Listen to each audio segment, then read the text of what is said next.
എങ്ങനെയും കിട്ടണം. ഓണമൊക്കെ കഴിഞ്ഞ് റിങ് ചെയ്താ ഒരിക്കലും എടുക്കാത്ത നമ്പറായിട്ട് ഒരുത്തം പന്നുണ്ട്. വെറുതെ സമയം എടുക്കാൻ. ഒന്ന് വിളിച്ചോട്ടെ, അയാളൊന്ന് ഇറങ്ങിക്കോട്ടെ. 4850. അതെ, പഴയ നമ്പർ തന്നെയല്ലേ, അത് കിട്ടൂല. കരിനാക്കെടുത്ത് വളയ്ക്കാതെ.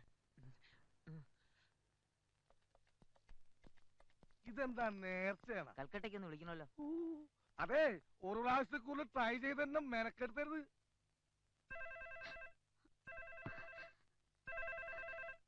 ഹലോ ഹലോ ഹലോ, ഞാനാ.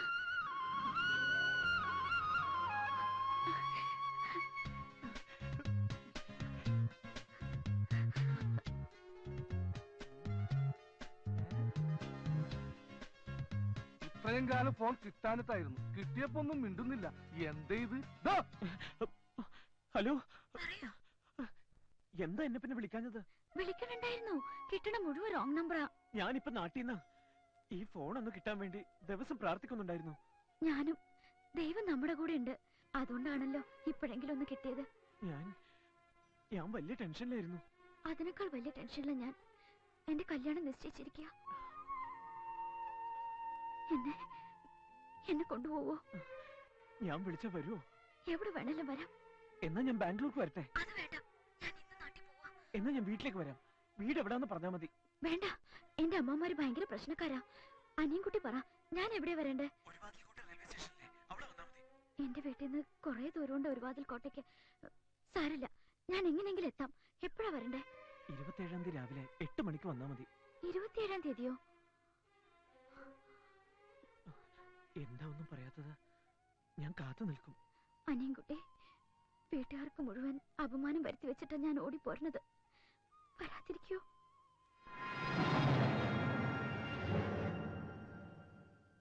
വന്നില്ലെങ്കിൽ ഞാൻ ഈ ലോകത്ത് ജീവിച്ചിരിപ്പില്ലെന്ന് കരുതിയാ മതി. എങ്കിൽ അടുത്ത ട്രെയിനിന് ഞാൻ തലവെക്കും. അങ്ങനെയൊന്നും ഉണ്ടാവില്ല.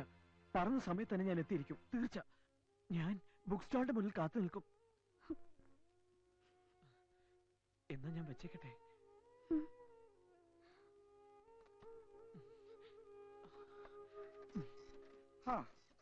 കൽക്കട്ട കൽക്കട്ട. ഇത്രയും നാള് വിളിച്ചിട്ട് കിട്ടാത്തതിലുള്ള നഷ്ടമൊക്കെ നികത്തി തന്നെ നന്ദി. ഇതാ ബില്ല്, 740 രൂപ. ഇന്നാ 800 രൂപയുണ്ട്, ബാക്കി താമസം. എന്തൊരു തങ്കപ്പെട്ട മനുഷ്യൻ. ഞാൻ തെറ്റിദ്ധരിച്ച്. ഇടക്കിടക്ക് വരണേ. എന്നാ ഞാൻ പോട്ടെ, വേഗം കൊടുക്ക്. അതെ, നമുക്ക് ഈ ബസ് വേണ്ട. അതിന് പകരം 10 അംബാസഡർ കാർ ആയിക്കോട്ടെ. പിന്നെ ചെക്കനെ പെണ്ണിനെ ഇരിക്കാൻ ഒരു CN. ഈ കാറുകൾ ഇങ്ങനെ നിരനിരയായി നമ്മുടെ പച്ചപ്പട്ട് വിരിച്ച ഗ്രാമത്തിലൂടെ പോകുന്നത് ഒന്ന് സങ്കല്പിച്ചു നോക്കിയേ. സങ്കല്പിച്ചു. സംഗതി നല്ല സുഖമുണ്ട്. എടാ ചെറുക്കാ, നീ എന്നെ കുളിപ്പിച്ച് കരുതുന്ന ലക്ഷണമാണല്ലോ. അച്ഛാ, ഈ കല്യാണം ജീവിതത്തിൽ ഒരിക്കലേ ഉള്ളൂ. അവിടെ പണം ഒരു പ്രശ്നമാക്കരുത്. മൊത്തം ബില്ലിംഗ് തന്നെ I will pay.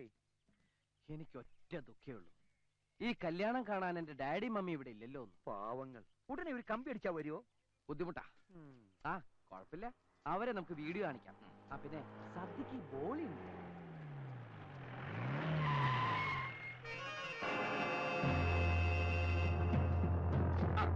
എത്തിയല്ലോ കാലാൽപ്പടാ. നമസ്കാരം. ആ ഉണ്ണിത്താന്റെ ആക്രമണം ഏത് നിമിഷത്തിലും ഉണ്ടാകാം. അതിലൊരു മുൻകരുതല. ഇവരെ ഷൊർണൂര് രാഷ്ട്രീയ ഗുണ്ടകളാ, ചോരകണ്ട് അറപ്പ് മാറിയവർ. വിശ്വസിച്ചേൽപ്പിക്കാം.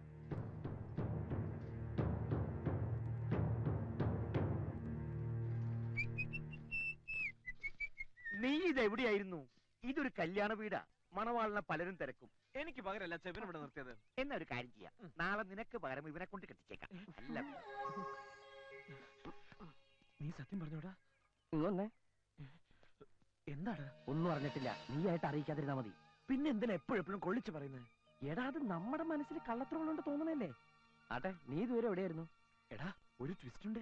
എന്താ, ടിക്കറ്റ് കിട്ടിയില്ലേ? ഒന്നല്ല 2 എണ്ണം. ഓക്കെ, എന്തിനിപ്പോ 2 എണ്ണം? ഞാൻ ഒറ്റക്കല്ലല്ലോ പോന്നത്, അവളും ഇല്ലേ? ഏതാ അവള്? മേരി മുഹബത്ത്, ബാംഗ്ലൂർ ലड़की.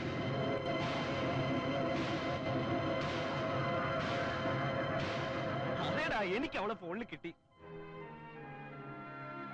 അവളുടെ കല്യാണമൊന്നും, പക്ഷെ എന്റെ കൂടെ ഇറങ്ങി വരാന്ന് പറഞ്ഞു. എന്നിട്ടൊരു ചോദ്യം, ഞാൻ വരാതിരിക്കുമെന്ന്. ഞാൻ എത്തിയില്ലെങ്കിൽ ചത്തൂന്ന് കരുതിയാൽ മതി എന്ന് ഞാൻ പറഞ്ഞു. അപ്പൊ അവള് പറയാ, എന്നാ അടുത്ത ട്രെയിൻ അവൾ തലവെക്കുന്നു. എന്തൊരു സ്നേഹമല്ലട അവൾ. ആ, അടയാളം കണ്ടുപിടിക്കാൻ വേണ്ടി ഞാൻ ആ ബുക്ക് സ്റ്റാളിന് മുമ്പിൽ നിൽക്കാന്നാ പറഞ്ഞത്. എന്തു പറ്റിടാ? ഒന്നുമില്ല. ഈ വിഷയത്തിലൊന്നും നീ ഇടപെടണ്ട. ഫുൾ സ്വിംഗിൽ അച്ഛന്റെ കൂടെ നിന്നോണം. എല്ലായിടത്തും നിന്റെ വക്രബുദ്ധി പ്രവർത്തിക്കണം. മോനെ, നിങ്ങൾ അവിടെ എന്തെടുക്ക? ആ ഉണ്ണിത്താൻ ഇങ്ങോട്ട് പുറപ്പെടാൻ അവിടെ പടയൊരുക്കം നടത്തുന്നു. ഇവിടെ നടക്കുന്നതൊക്കെ അയാൾ അറിഞ്ഞു. ഇതേ മുഹൂർത്തത്തിൽ നിന്നെ കൊണ്ടുപോയി ബലമായിട്ട് കെട്ടിക്കാനുള്ള പരിപാടിയാ.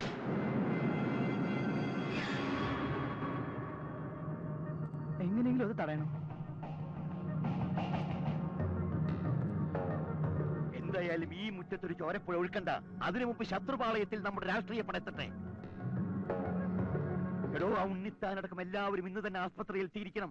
ചുരുങ്ങി ഇത് 1 മാസം കഴിഞ്ഞിട്ട് അവർ ഇറങ്ങാവൂ. നിക്ക, വെട്ടും കൊലയും ബുദ്ധിയല്ല. ഈ കാരണം കൊണ്ട് നാളെ നിങ്ങൾ എല്ലാവരും ജയിലിൽ കിടന്ന് അഴിയണേണ്ടി വരും. ഇത് എനിക്ക് വിട്ടാ, ഞാൻ സോൾവ് ചെയ്തോളാം. ഒറ്റയ്ക്ക് എന്നും ഞാൻ ഒറ്റയ്ക്കല്ലുള്ളൂ, അത് മതി.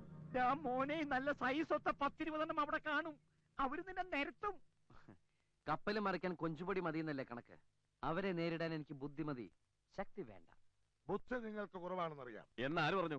അതുകൊണ്ടാണല്ലോ ഈ പണിക്ക് വന്നത്. എല്ലാം വിശദമായിട്ട് പറഞ്ഞു മനസ്സിലാക്കടാ. നമ്മളിപ്പോ പോണത് കുറുപ്പിന്റെ വീട്ടിലേക്കാണ്. അവിടെ ചെന്ന് നമ്മൾ അടി തുടങ്ങുമ്പം എതിർ ടീമിലെ 3-4 എണ്ണം വെറുതെ വായും പൊളിച്ചു നിൽക്കണം. നമ്മളെ മുതലാളിയുടെ മേക്കിട്ട് കയറാൻ ചെല്ലും. മുതലാളിയുടെ എല്ല് പറപടാന്ന് ഓടിയണ കാണാൻ എനിക്ക് വയ്യ. അതുകൊണ്ട് മുതലാളിയുടെ സംരക്ഷണ ചുമതല നിനക്കായിരിക്കും. എന്റെ ബോഡിയുടെ ചുമതല നിനക്ക്. ചെക്കനെ പൊക്കേണ്ട ചുമതല നിനക്ക്. എനിക്കാരാ ചെക്കൻ അറിയില്ല. കണ്ടാ കൊള്ളാൻ പിടിടാ. എനിക്ക് അവരെ തന്നെ വേണം. കൂട്ടത്തിൽ നല്ല പെങ്കൊച്ചുങ്ങളുണ്ടെങ്കിൽ വിടണ്ട. ഞാൻ കെട്ടിയിട്ടില്ല. നിന്നെ ഞാൻ കെട്ടിക്കെട്ടിക്കും. ഓ എന്നാ പുറപ്പെടാം.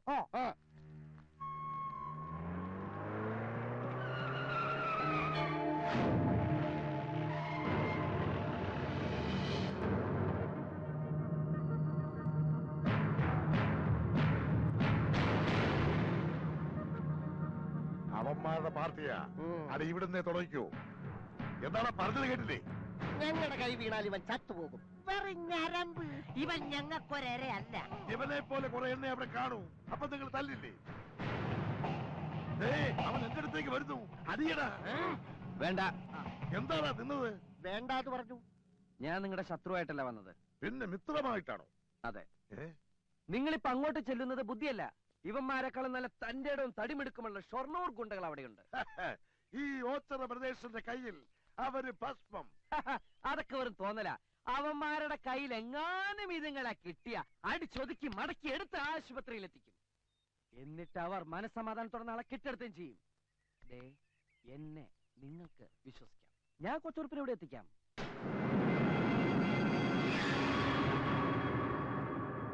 സംശയിക്കണ്ട. എന്ന് മനീതിക്കെതിരെ ശബ്ദം ഉയർത്തുന്നവനാണ് ഞാൻ. സത്യമെല്ലാം അറിഞ്ഞത് ഇപ്പോഴാണ്. ഒരു പാവം പെൺകുട്ടിയെ വഞ്ചിച്ചിട്ട് മറ്റൊരു പെണ്ണിനെ താലി ചേർത്താൻ ഞാൻ സമ്മതിക്കില്ല. ഒരുക്കങ്ങൾ നടക്കട്ടെ. മുഹൂർത്തത്തിന് മുമ്പ് അവനെ ഞാൻ എവിടെ എത്തിക്കണമെന്ന് പറ. എത്തിക്കേണ്ടത് ഭഗവതി ക്ഷേത്രത്തിൽ. പക്ഷെ നിന്നെ വിശ്വസിക്കാവോ? വിശ്വസിക്കാം, ഉറപ്പ്. നീ ഇതുവരെ നിന്റെ ഉറ്റ സുഹൃത്തിനോട് കാണിച്ച അതേ സ്നേഹവും ആത്മാർത്ഥതയും നാളെ എന്നോടും കാണിക്കില്ല എന്നെന്താ ഉറപ്പ്? മനസ്സിലായില്ല. നീ എന്നെ വലിപ്പിക്കില്ല എന്നെന്താ ഉറപ്പ്? ഞാൻ വലിപ്പിക്കില്ല. അത് നിങ്ങൾക്ക് എങ്ങനെ അറിയാം? വലിപ്പീര് കേസുകളെ കണ്ടാൽ ഇവന്മാർക്കറിയാം.